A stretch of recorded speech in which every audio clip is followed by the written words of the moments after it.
আসসালামু আলাইকুম ওয়া রাহমাতুল্লাহি ওয়া বারাকাতুহু। সম্মানিত দিনী ভাই ও বোন, পবিত্র জুমার দিন আসরের নামাজের পরে একটি ছোট্ট দুরূদ মাত্র ৮০ বার যদি পাঠ করিতে পারেন, আল্লাহ পাক রব্বুল আলামিন আপনার জীবনের ৮০ বছরের গুনাহ খাতাকে ক্ষমা করে দিবেন। সুবহানাল্লাহ। শুধু তাই নয়, আল্লাহ পাক রব্বুল আলামিন ৮০ বছরকে নেকি দিয়ে পরিপূর্ণ করে দিবেন। সুবহানাল্লাহ। সম্মানিত দিনী ভাই বোন, অনেকেই এখন বলবেন, হুজুর আমার তো ৮০ বছর হয়নি, তাহলে আমার গুনাহ কি ক্ষমা হবে?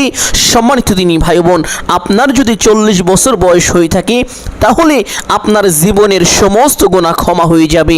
আপনার যদি ৭০ বছর হয়ে থাকে আপনার জীবনের সমস্ত গুনাহ ক্ষমা হয়ে যাবে। সুবহানাল্লাহ।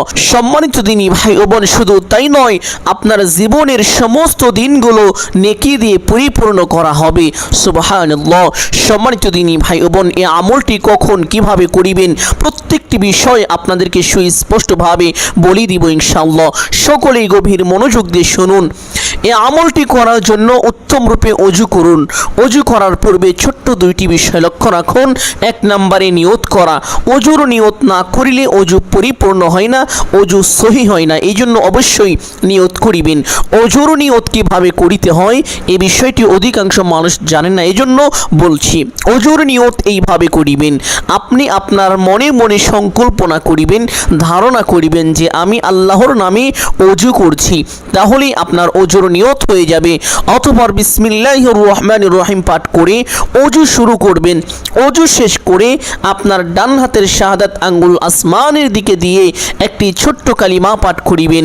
আশহাদু আল্লা ইলাহা ইল্লাল্লাহু ওয়াহদাহু লা শারীকা লাহু وأشهد أن محمدا عبده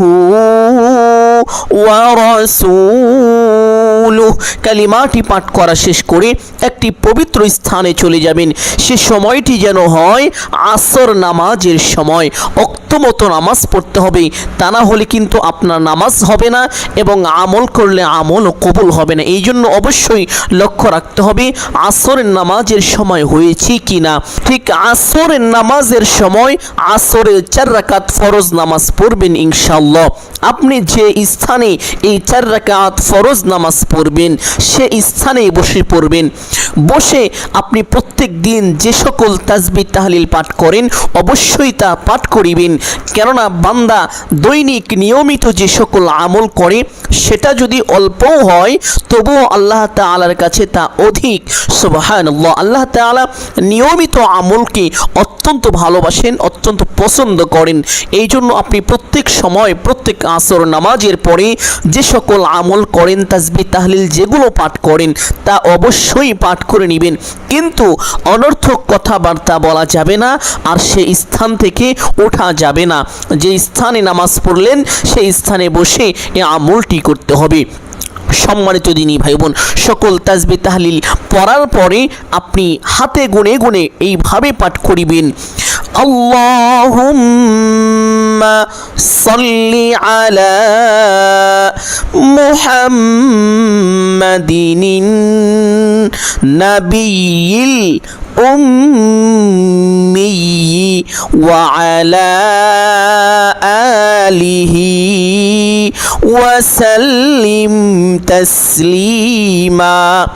আল্লাহুম্মা সাল্লি আলা মুহাম্মাদিন নাবিয়িল উম্মি ওয়া আলা আলিহি ওয়া সাল্লিম তাসলিমা।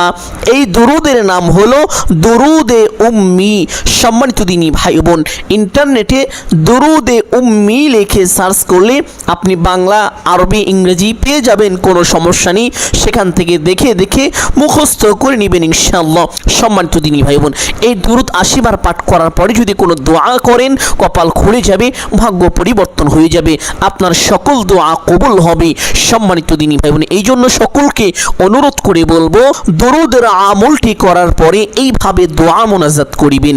আলহামদুলিল্লাহি রাব্বিল আলামিন ওয়াসসালাতু ওয়াসসালামু আলা সাইয়্যিদিল আম্বিয়াই ওয়াল মুরসালিন। এই দুটো বাক্য দোয়ার পূর্বে অবশ্যই পাঠ করিবেন।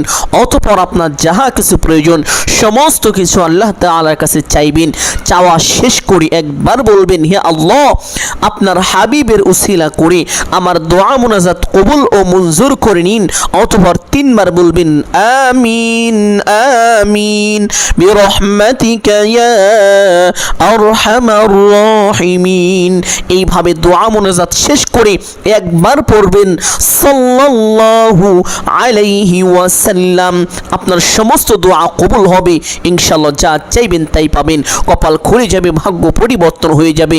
সম্মানিত দিনী ভাই ও বোন, আজকের আলোচনাটি অত্যন্ত গুরুত্বপূর্ণ এবং উপকারী ছিল। অতএব সকলকে বলবো সদগায়ে জারিয়ার উদ্দেশ্যে কমপক্ষে একটি হলেও শেয়ার করে দিবেন। যদি আলোচনাটি ভালো লাগে একটি লাইক করবেন এবং কমেন্টে আমিন বলে দোয়ায় শরীক থাকবেন। যারা এই চ্যানেলের নতুন দর্শক রয়েছেন চেষ্টা করিবেন চ্যানেলটি সাবস্ক্রাইব করে রাখার জন্য। আসসালামু আলাইকুম ওয়া রাহমাতুল্লাহি ওয়া বারাকাতুহু।